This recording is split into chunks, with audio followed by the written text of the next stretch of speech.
everyone, this is Harsha here. So today I am going to be doing something a little different. So all this time I've actually been reacting to either K-pop music videos or to BL dramas of from a variety of countries, from Taiwan, from South Korea, from Philippines, and then I've had a lot of requests to react to Thai shows and various other language BL shows. So I will be getting to all of those, I promise, because I do enjoy my BL shows. But I thought I'd do something a little different today. So beyond your BL genre, there are actually a lot of other shows that I have been watching. I mean, I love my English shows, and I do watch a lot of foreign language stuff as well. But I thought that I would just share what I'm watching right now and some recommendations from the shows that I'm actually following, which are not of the BL genre. So these are regular shows which are airing on, cable networks or like television networks in various countries. And at the moment, I am mainly following some K-dramas as well as some C-dramas. So I just thought I'd share those with you guys, and just give you some recommendations. If you're looking for new dramas to watch, then definitely, these could potentially make your list depending on whether the genre is to your liking. So first, in terms of K-dramas, I'm actually watching two shows at the moment. So the first one is Sell Your Haunted House. So that's actually like I would say it's like a what would you say? There's ghost element to it. So I guess you could say in a way it's like a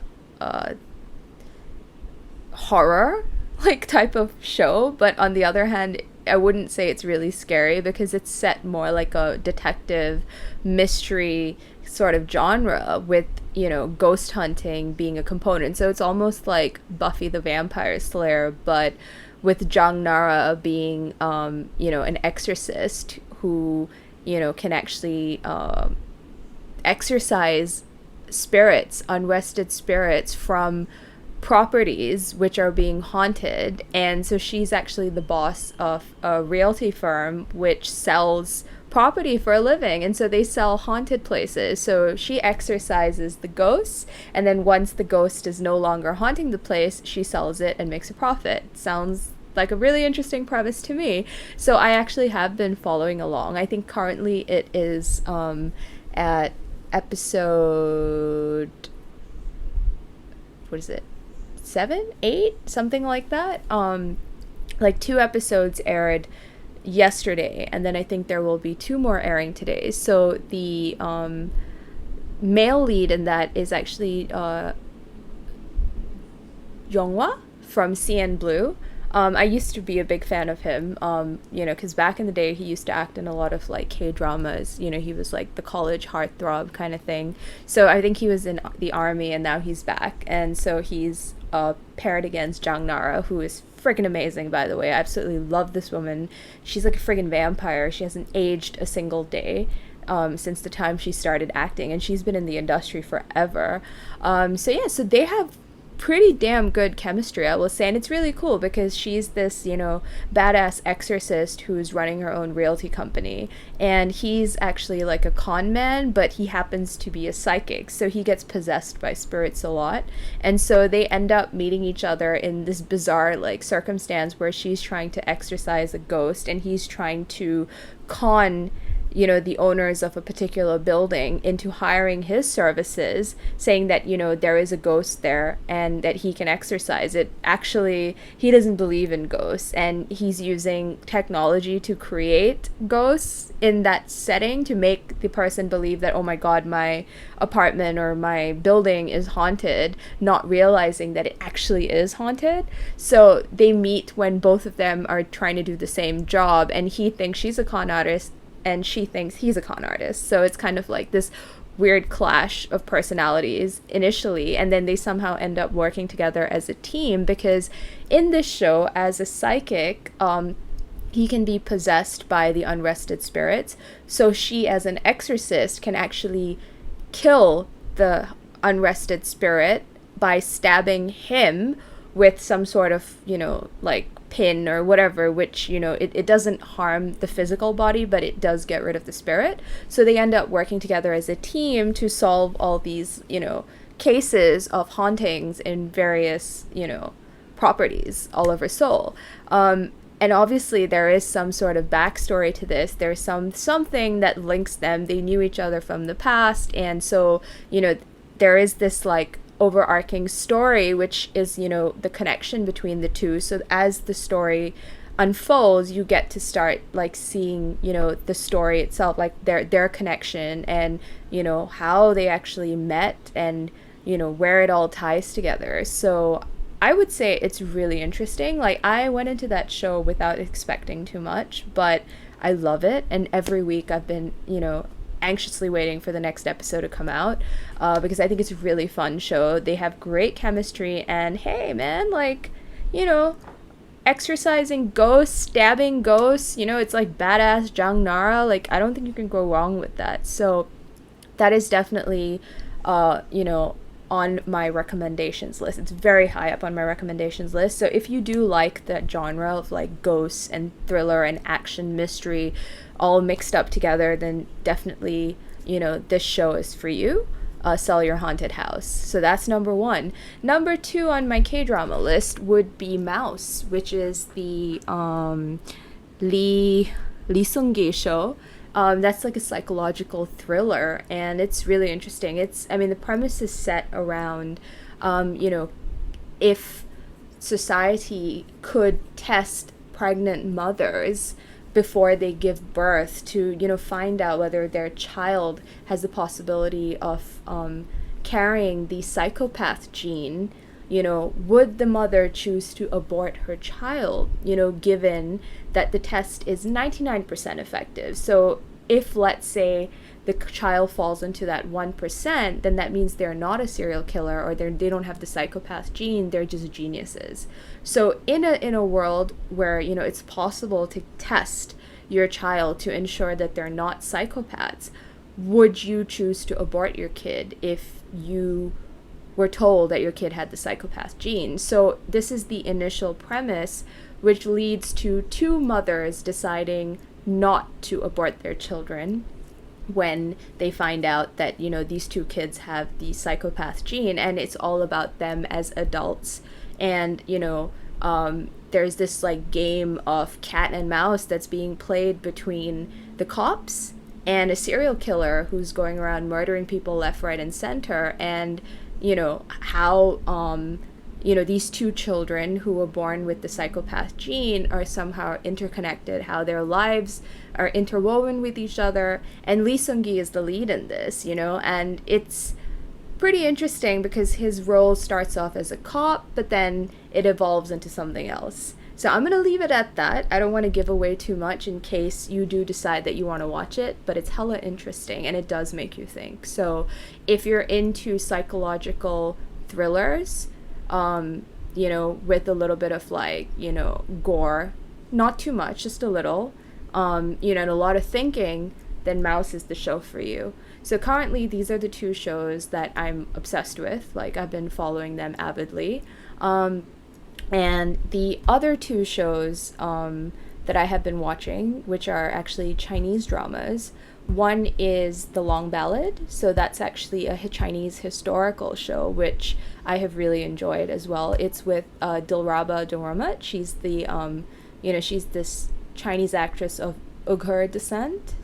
She's absolutely gorgeous, and it's pretty cool. Like, in this, she plays a very badass female princess who is, trained like a warrior, and who unfortunately her father gets assassinated, and she becomes a princess on the run. And this is all about her journey to kind of take back her power, and how she ends up influencing a chain of events that are occurring in that period, when it's like a period of warring states, because there is the Tang dynasty, and then there's also the Ashina tribe. I think they're more like nomadic, like the Khans, it's like almost like the Mongolian Khans. So they are trying to, each one is trying to kind of, like solidify their power and try to like conquer the other. So it's like a kind of like a warring state sort of thing. And she, as a princess, she dresses like a man, and she's extremely intelligent. Like, she's like a military strategist, and she's also trained in martial arts. So she pretends to be a guy, and she ends up in these like various towns and cities, and plays a very big role in influencing, these towns and cities into various like strategic moves that either save a city or like help to conquer another city. So it's kind of like a power struggle type of thing, and she's a very central character in that. And she also does end up meeting this character. He's a prince from the Ashina tribe, and he takes a fancy to her because he's never met a woman who is as courageous and as intelligent as her. So there's also this like love story that's in there, but I would say the romance it takes a back seat. It focuses a little bit more on what it means to rule a country, and it's sort of like it's a foil. They have these various characters who are foils for each other. Like, you have the monarchy, who's concerned about power and glory and all about just conquering and not actually giving a shit about his people, versus another emperor who is willing to put his people first, and is trying to avoid war at all costs, because he realizes that at the end of the day, the ones that suffer are the common people who really have nothing to do with it. So it also shows like the difference in ruling styles, like political stances. I mean, I wouldn't say it's a highly political drama, because there are certain Chinese dramas which are a lot more political and very strategic. Like, there was a show that I watched about a year ago called Nirvana and Fire, which was amazing because that was all about court politics, and that was very deep. But this, I would say, it doesn't go into that much detail. It's not about like manipulations and whatever. It's just more about the ruling styles and how this character, her name is Chang'e, she influences a lot of like things that happen in this show, which leads to like a chain of events. So it's a really cool show. It's fairly long. I think it's like 49 episodes, and it just ended. I really enjoyed it. I would say if you're looking for a lot of like gore and a lot of fighting scenes, this does not have too much of that. Like, even though it's in the historical, genre, they didn't really focus too much on the, the wuxia, like martial arts kind of stuff. There's a little bit of fighting, but I would say it's more just about, the rulers, the decisions that they make, and then there's a little bit of action here and there. And it's also like, about the sacrifices that, these characters make for the betterment of their country, for their people, so it focuses a little bit more on that component. So if you like that sort of style, then definitely give it a watch, because I truly enjoyed it. It was a very, very like fun watch for me. I really liked it. And I felt that, the actors did justice to their roles. So that would be the, third show that I would recommend. And the last Chinese show that I would recommend is actually that's actually a BL. It's actually not a BL because in China they call it bromance, but we all know that it's the longing looks between the two male characters. Yeah, that's not bromance, that's romance. It's Words of Honor. So I actually have not watched the entire thing. I think I've watched half of it. And to be honest, like, I wasn't sure what to expect, because the two male leads, one of them I know, Gongjun, and the other one is Zhang Zixian, I think. I'm not too familiar with the second one, but with Gongjun, I've actually seen his shows, and he's really, really pretty, but I've not been impressed with his acting in any of the previous shows I watched, so I really wasn't sure what to expect. But I have to say, the boy did deliver, man. He did a great job in this show. There's great chemistry between these two characters. It's based on, a Chinese BL novel, and I think they did a really, really good job with it. So it's, again, it's like a historical setting, like the Chinese wuxia, like martial arts, you know, type of thing. And, you know, there's also like the mystical element, like they have powers and abilities, and, you know, it's a lot about your like inner force. So it's about these two characters who are soulmates, and they kind of meet and they go through this like journey where, you know, they solve like certain like cases which are ongoing, and then there's also like assassination plots going on, and there's like, you know, like a war between various sects in this, you know, setting. So they somehow get involved in that too, and then they find out more about each other because they meet as strangers, and, you know, they befriend each other, but each one has like a dark secret that they're hiding. So, you know, as the story continues, their secrets start to unravel, and then we find out who they were, you know, before they, you know, kind of met each other and, you know, started this journey. So it's a very interesting show, very well done, and the two mains have great chemistry. So that is definitely worth a watch. I think this Words of Honor, it's being subbed on YouTube, so you can actually check it out. Just type it out and you'll find it.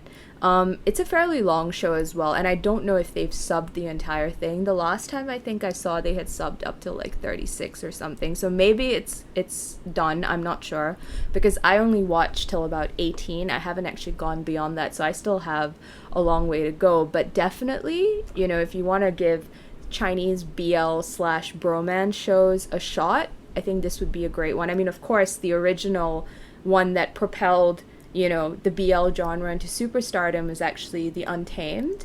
Mo Dao Zushi, I think that's how it's said. So that, you know, is the one, like Xiao Zhan and Wang Yibo became household names in China because of that show. So, I mean, I think, you know, because of the success of The Untamed, you know, China has been making a lot more bromance type shows in a historical setting because obviously the audience is lapping it up.